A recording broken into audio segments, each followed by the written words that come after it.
안녕하세요. 반갑습니다. 술렁술렁입니다.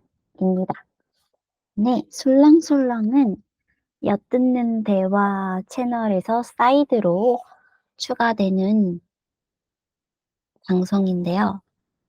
술렁술렁은 독서 모임으로 엿듣는 대화인 모임장인 제가 운영하는 사이드 모임이에요. 그래서 여기서는 독서를 하고 그 책에 대해서 나눈 녹화본입니다. 멤버는 겹치는 분도 있고 겹치지 않는 분도 계시는데요. 네. 와.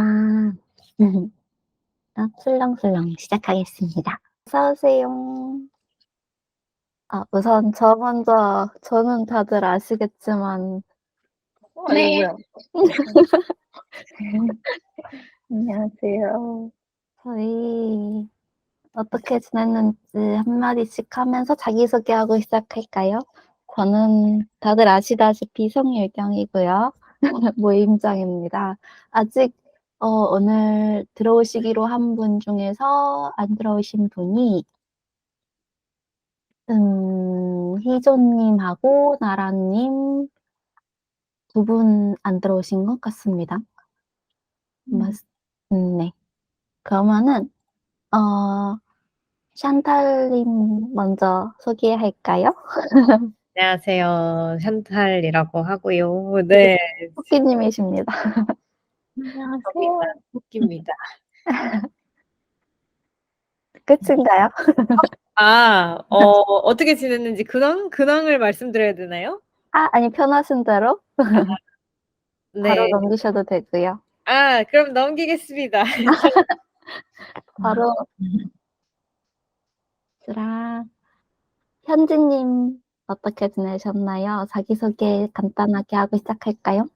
네, 안녕하세요. 저는 시각예술가로 활동하고 있는 신현지라고 합니다. 네, 오늘 모임 처음 오셨어요. 네, 반갑습니다. 와, 되게 그러고 귀여운, 있었는데 잘 적용이 안 돼서 이걸로 골랐고 저는 박정현이고 독서 모임은 작년부터 참여했었고 완전 처음부터 참여했어요. 네, 거의 딱 1년 된 것 같아요. 이 맞아요. 모임이. 1년 네, 넘었어요. 네. 그러고 해본 후기는 오. 책을 막 읽어보고 싶은 건 많은데 자꾸 혼자 하면 안 읽게 돼서 신청했었고 다 해보고 나니까 그래도 조금이라도 읽게 돼서 다시 또 하게 되었고요. 저는 날씨가 요즘 좋아 가지고 못 누리고 있었는데 오늘 친구가 와서 오랜만에 날씨를 만끽할 수 있어서 좋은 하루입니다. 네, 끝입니다. 오늘 제가 아바타를 끼니까 다들 아바타를 귀여운 것 같아요. 너무 귀여워요. 너무 재밌네요. 아바타가 종류가 참 많군요. 네. 희주님인가요? 네. 저는 처음 참여한 한희종입니다. 자기소개하고 있는 거죠, 지금? 네. 간단하게 자기소개하면서 아니면 어떻게 지내셨는지 하고 아, 있었어요.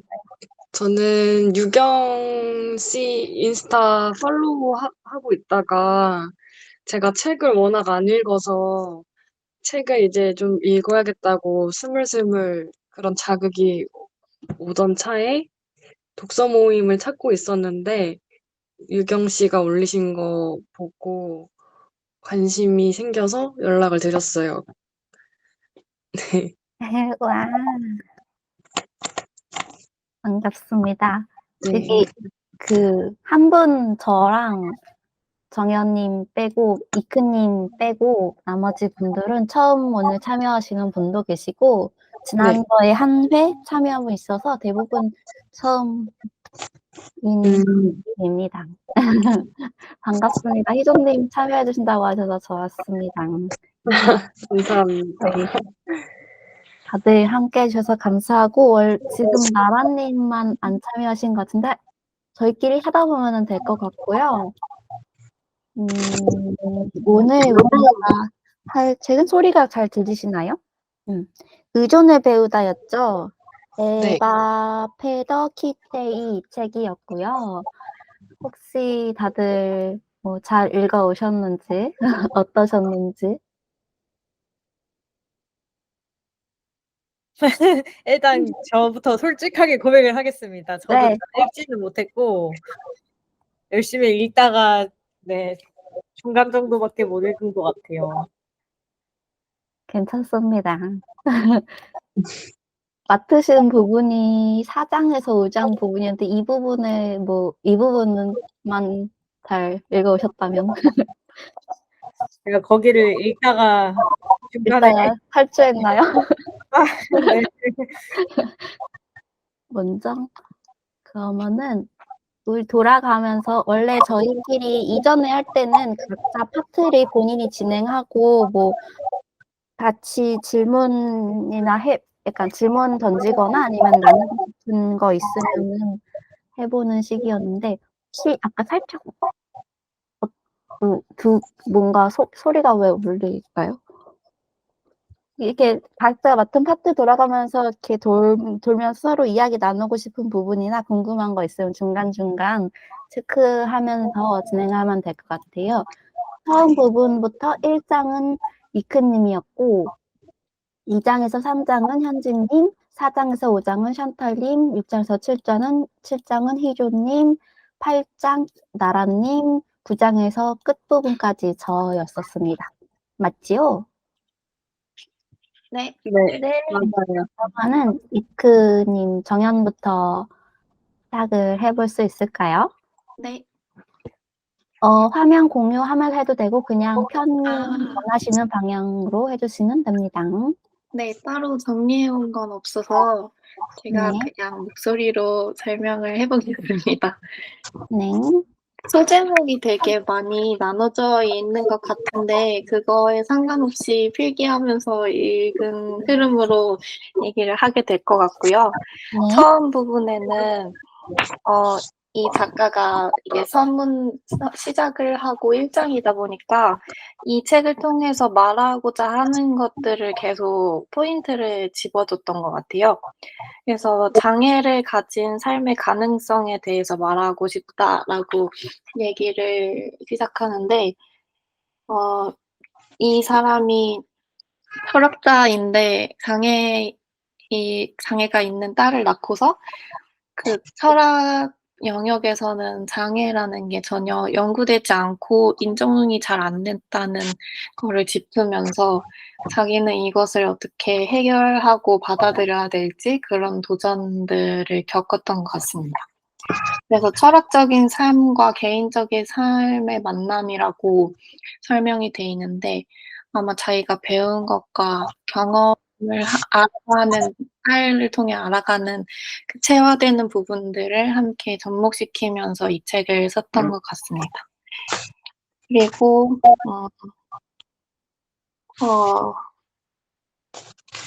너무 오랜만에 하려니까 어떻게 이걸 설명해야 될지 모르겠는데 네, 그래서 제가 이 책을 읽으면서 계속해서 정말 생각을 많이 하게 되면서 읽었던 책인 것 같은데 그거는 제가 여성이기도 하고 제가 아마 아이를 낳는 것에 대한 가능성도 열어두고 있는 사람이기 때문에 되게 유심히 봤고 살면서 문득 나에게 장애 아이가 태어나면 어떡하지라는 걱정을 해보기도 했기 때문에 이 사람이 이것들을 어떻게 체험하는지 어떤 생각들을 하고 살아가는지 저도 많은 생각과 공감을 하면서 읽었던 것 같습니다. 그래서 정상성을 욕망하는 사람들의 그 기본적인 욕망을 짚어내는데요. 그게 고유성이 인정받기 위한 기준이기 때문이라고 설명이 돼요. 근데 그 고유성이라는 게 너무 정상성에만 치우쳐져 있기 때문에 이런 장애인들이 사이가 불편하고 사람들에게 인식이 좀 불편한 상황들이 초래되는 것 같다고 얘기를 합니다. 그래서 이 사람은 작가는 다변적 형태의 각각의 다양한 좋은 삶을 추구하면 좋겠다는 지향점을 계속 내포해서 문장들을 이어가는데요. 저도 항상 저는 미술을 하는 사람이 다양성에 대해서 되게 갈망하고 특히 한국에서 다양성이 부족하다고 생각하기 때문에 그런 지점들을 얘기하고 있는 책들이나 강의들 이런 것들을 많이 찾아다녔기 때문에 이런 다변적 형태의 각각의 다양한 삶 이런 추구하는 지점이 저한테는 되게 중요하고 되게 반가웠던 문장이었던 것 같습니다. 그러면서 여성이 만약에 장애 아이를 임신했을 때 사회적인 자본주의 안에서의 중요한 부분인 선택과 재생산에 대한 얘기를 하면서 여성이 장애 아이를 임신했을 때 그 아이를 선택하는지 아니면은 선택하지 않는지 이거에 대해 얘기하면서 적어도 다양성을 이렇게 얘기를 하시고 장애 아이가 있긴 하지만 그래도 여성이 이 아이를 여성의 선택을 따라야 된다고 주장을 하셨거든요. 근데 다른 책들은 한 주장으로 쭉 끝까지 나아갈 수 있지만 이분은 되게 한 부분마다 생각이 일관되지 않고 많은 생각과 의견을 계속 나누시는 분이어서 그런지 원래 흐름 같았으면은 저는 당연히 장애 아이를 낳아야 된다 이런 주장을 하시려나 했는데 그게 아니라 여성의 선택을 따라야 되고 그 여성이 책임을 질 수 있는 그런 걸 따라야 된다. 여성의 그 입장을 우선시해야 된다라는 부분이 되게 생각할 만한 부분이라고 느꼈고 그래서 제가 발표를 다 하고 난 후에도 아마 이 부분을 질문하고 싶을 것 같아요. 나중에 마지막에 한 번 더 짚어드릴게요. 그래서 아마 여성이 장애 아이를 선택하지 않았다면은 사회적인 자원이나 지원이 불충분했고 불안정하기 때문에 그런 선택을 했을 텐데 그런 게 바뀌려면은 다양한 사람들이 장애 아이를 이렇게 용기 내서 낳고 키우고 그 시선을 다 같이 함께 바꾸는 움직임이 필요하다는 생각이 들었어요. 그런데 제 입장은 그 시작점을 하는 변화를 주는 용기 있는 사람들이 과연 누가 될 것인가 그리고 그게 내가 될 수 있을 것인가라는 용기 없는 생각이 되게 자꾸 들었고 그래서 이 부분을 다들 어떻게 생각하시는지 궁금했습니다. 또한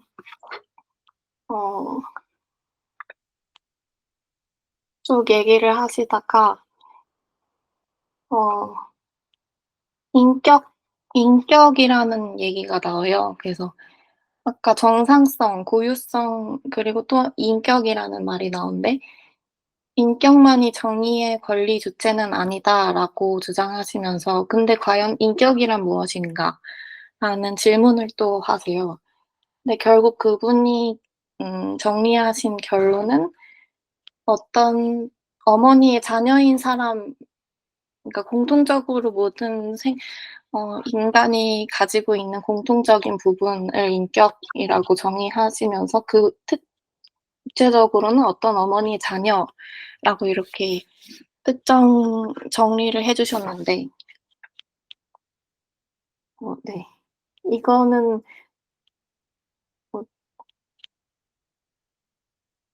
네 뭔가 와닿는 정리는 아니었지만 납득이 되기도 하고 너무 포괄적인 답변이어서 조금 더 이분의 인격에 대한 생각이 구체적으로 무엇인지 더 궁금해지기도 했어요. 근데 또 인격이란 걸 설명하신 다음에는 존엄성과 돌봄 이런 단어로 이야기를 풀어나가게 됩니다.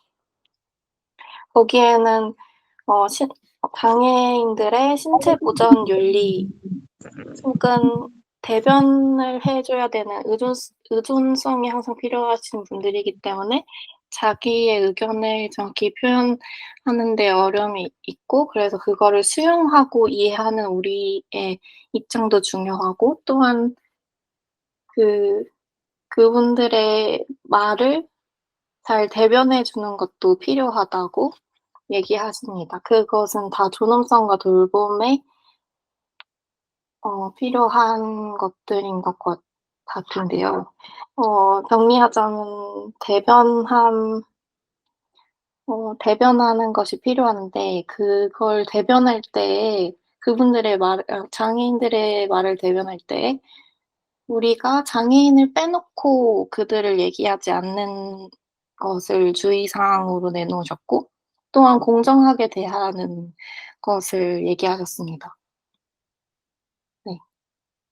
되게 두 가지가 다 지키기 어려운 부분이라고 생각이 들면서 되게 섬세하게 잘 지켜야 되는 부분들을 간파하셨다는 거를 생각을 하게 됐고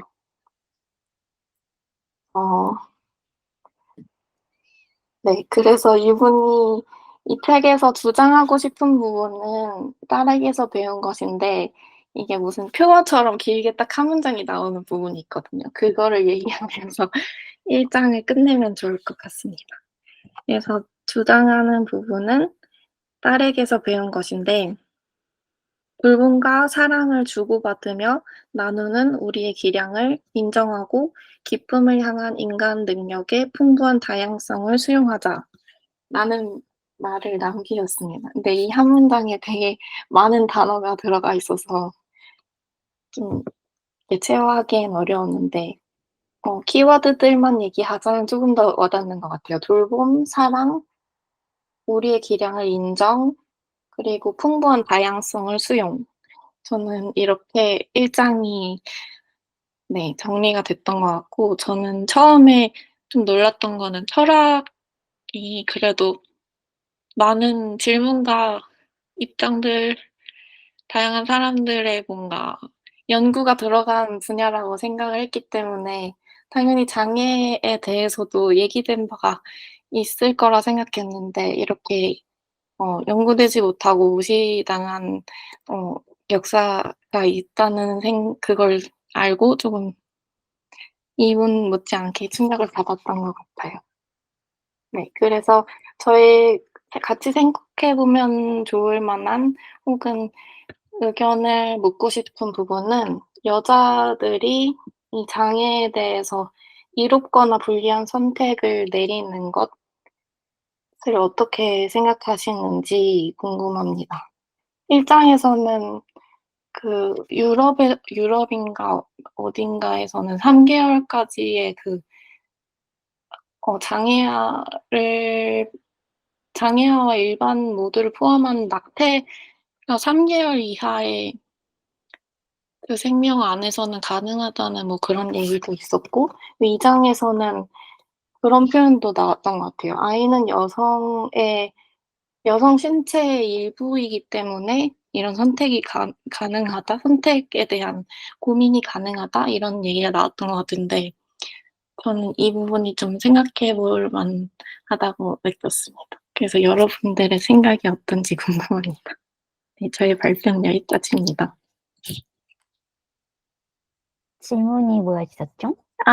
여성 장애 아이에 대한 출산? 네. 그게 이롭거나 불리한 선택을 여성이 내리는 것에 대한 "여성의 선택을 따라야 된다."라고 "다만 여성의 선택을 따라야 된다." 이렇게 얘기를 하셨는데 저도 읽으면서 여기서 가장 고민되는 지점이나 질문 될 것 같은 부분이 그 부분이라고 느꼈었던 것 같고 여성의 신체이기 때문에 그렇게 되는 건 너무 당연한 것 같다는 생각이 드는데 진짜 고민이 많을 것 같긴 해요. 이 자기의 자녀가 장애라는 거를 알았을 때 어떤 선택을 할지에 대해서는. 근데 저는 그 질문 전에 사실은 전 처음 부분에 그냥 이 책 전체를 읽으면서 초반에 쪼끔 읽기 좀 불편했었거든요. 왜냐면은 저는 부모님이 장애를 가지고 지적 장애가 있으셔 가지고 이 책을 읽을 때 이 책에서 기본적으로 자녀를 가진 부모이기 때문에 어떤 사랑에 대한 얘기나 그 아이로부터 배운다는 이 개념이 정말 좋은 말이긴 한데 그 약간 그 초반에 서문에서 친구가 쓴 글에도 "넌 내가 가장 좋아하는 예술 작품인걸." 약간 이런 표현 같은 것들이 너무 좋은 표현인데 에세이가 아니고 철학책으로 넘어올 때 이런 사랑이란 뭔가 사랑스럽다라는 그런 표현이 저는 그런 부분이 초반에서 좀 불편한 지점이 좀 있었어요. 그러면서 뭐 타인으로부터 물론 배울 수 있는 건 배울 수 있는 건데 논의가 살짝 오독될 수 있는 부분이 살짝 있지 않나 약간 요런 생각을 쪼끔 했는데 읽다 보니까 그런 부분이 좀 해소가 된 부분도 있기도 하고 여전히 좀 너무 사랑스러움을 너무 많이 본인의 딸의 사랑스러움을 표현하는 부분이 너무 사랑 가득해서 이런 부분이 장점이자 좀 불편한 지점인 것 같다라는 생각을 저는 했던 것 같아요.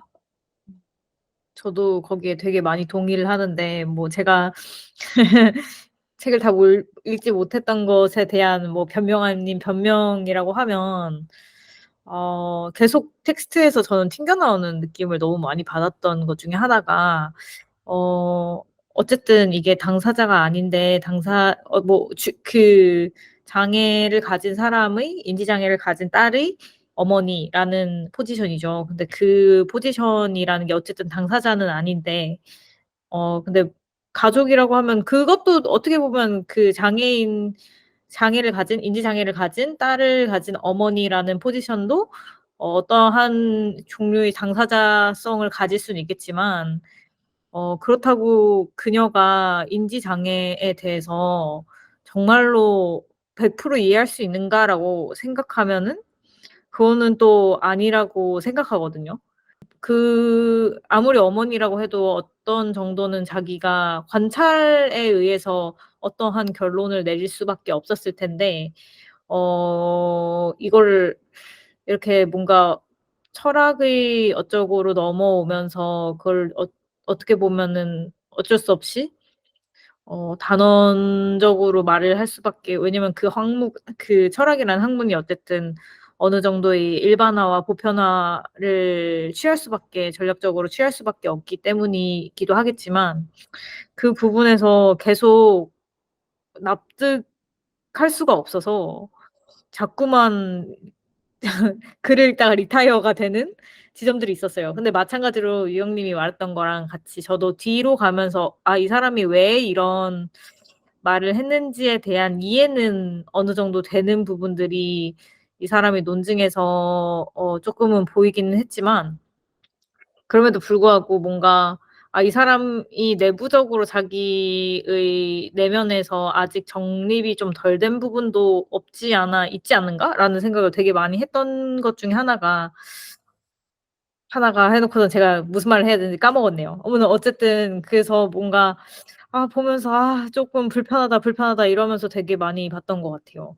근데 어떻게 보면은 어 오랜 기간 동안 철학이라는 것이 이성 중심적으로 흘러왔고 그렇게 공고하게 쌓아왔고 어떻게 보면 지성의 결과물로서의 철학이라는 분야가 발전해 왔기 때문에 그것 때문에 더 본인이 그 '인지 부조화가 되게 많이 왔구나.'라는 생각이 들더라고요, 본인이 철학가였기 때문에. 근데 어쨌든 인지적으로 자기 지성적으로 무언가를 할 수 없는 자신의 딸을 키우면서 거기에 대해서 스스로 엄청나게 '자괴감에 많이 빠졌구나.'라는 생각도 많이 들었고 그런 것 때문에 어쨌든 그 인식의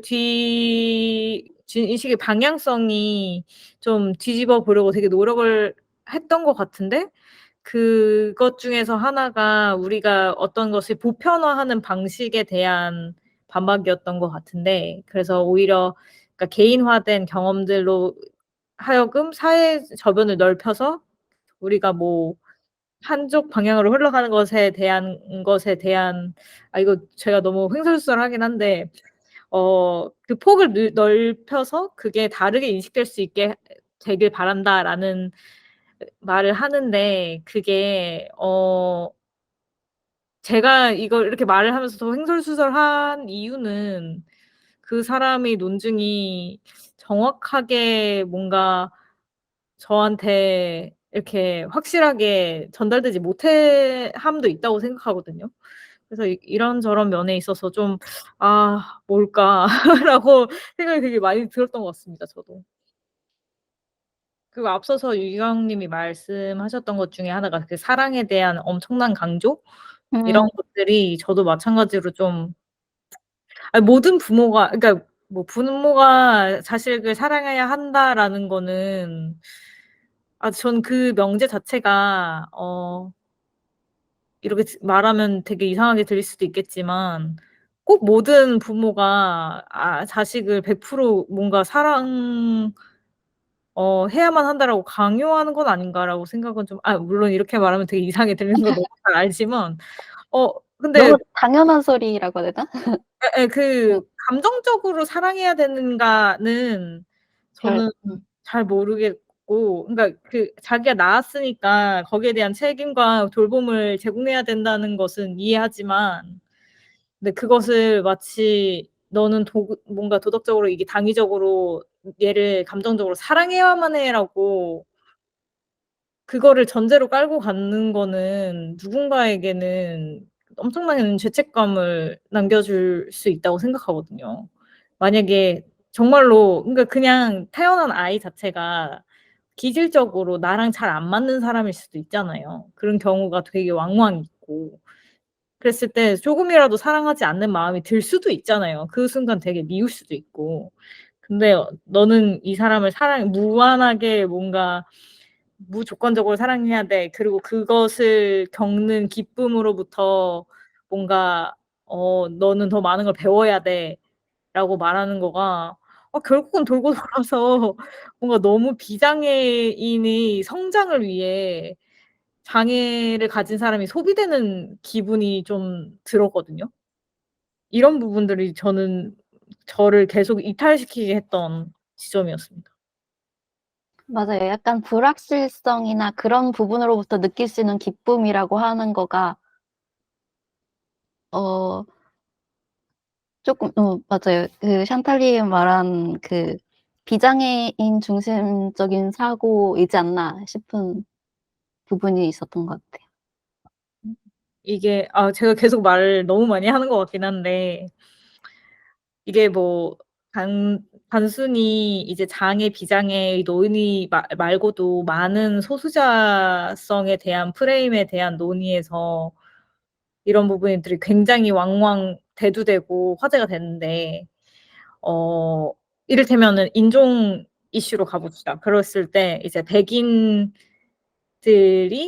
그러니까 뭐 과거 뭐 현재까지도 그렇지만 굉장히 나쁜 방식으로 뭔가 다른 타 인종들을 소비하는 것들이, 그들이 이랑 같이 하는 자신의 경험이 결과적으로 뭐 자기 그룹에 뭐 뭐 아시아인이 있다, 혹은 흑인이 있다, 뭐 그런 것들을 약간 정량적으로 그렇게 채워서 자신의 삶을 더 풍족하게 만들고 쪼끔 더 자신이 더 나은 사람이 되기 위한 어떤 수단처럼 그런 사람들을 정량적으로 채우는 것들, 이런 것들에 대해서 굉장히 비판을 많이 해야 되는 지점이라고 저는 생각을 하고, 결과적으로는 뭐 이거를 우리가 어떻게 근절할 수 있는가라고 하면은 그 방법에 대해서는 저는 잘 모르겠긴 하지만, 어쨌든 그런 사고방식들, 그리고 그렇게 지금 현재 미디어에서도 소비가 되는 약간 쿼터제처럼 어느 인종을 몇 퍼센트의 비율로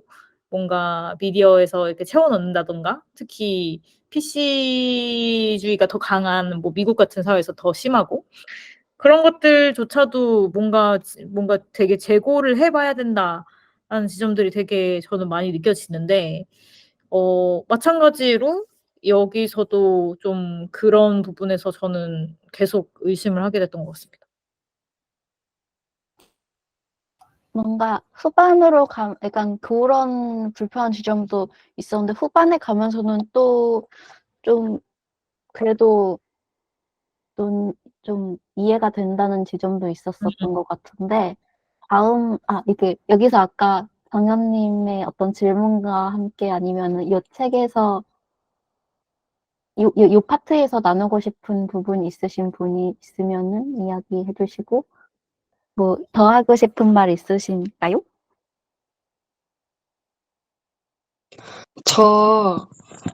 저는 그 돌봄에 대해서 맡았는데 6, 7강이요. 근데 제가 이 책을 제대로 이해한 게 맞는 건지 잘 모르겠지만 7장의 돌봄 윤리에 대해서 다룰 때 방금 말한 거랑 좀 비슷하게 흘러가거든요. 여기서 낙태 이야기가 잠깐 나오는데 여성들이 태아의 권리보다 자신의 책임에 대해서 더 많이 생각하는 그런 질문들 위주로 이렇게 이야기가 구성되는 파트가 있고 또 항상 역사에서 여성들이 권리를 얻기 전에 남자들 중심으로 사회가 돌아갔다 보니까 여성들 입장에서 이 뭐랄까 여성들 입장에서 생각한 그런 보살핌과 돌봄에 대한 개념 같은 게 부족했다. 그래서 비로소 여성들의 권리가 생기고 나서부터 그런 입장에서의 보살핌, 돌봄 이런 게 알려졌을 때 도덕 철학자들이 더 많은 정보를 얻게 되는 기회가 됐다. 뭐 이런 얘기도 나오거든요. 그래서 저는 1강을 안 읽긴 했는데 제 파트만 읽었는데 좀 공통되는 부분이 뒤에서도 연결이 되는 게 재미있게 느껴졌던 것 같아요. 잘 이해가 되시나요? 음. 일단 제가 책을 정말 안 읽는 사람이라서 이 책을 이해하는 게 쉽지는 않았거든요. 근데 최대한 쉬운 언어로 해석하려고 많이 노력을 해봤습니다. 네, 감사합니다. 2장으로 넘어갈까요? 약간 아까 정연이 말한 장애 아이를 가졌을 때 어떤 그런 부분에 쉽게 약간 대답할 수 있는 건 아닌 것 같은데 이 부분에 대해서 이야기하실 분이 없으면 조금 더 이따가 대답하셔도 되고 2장으로 일단 넘어가 볼까요? 좋습니다.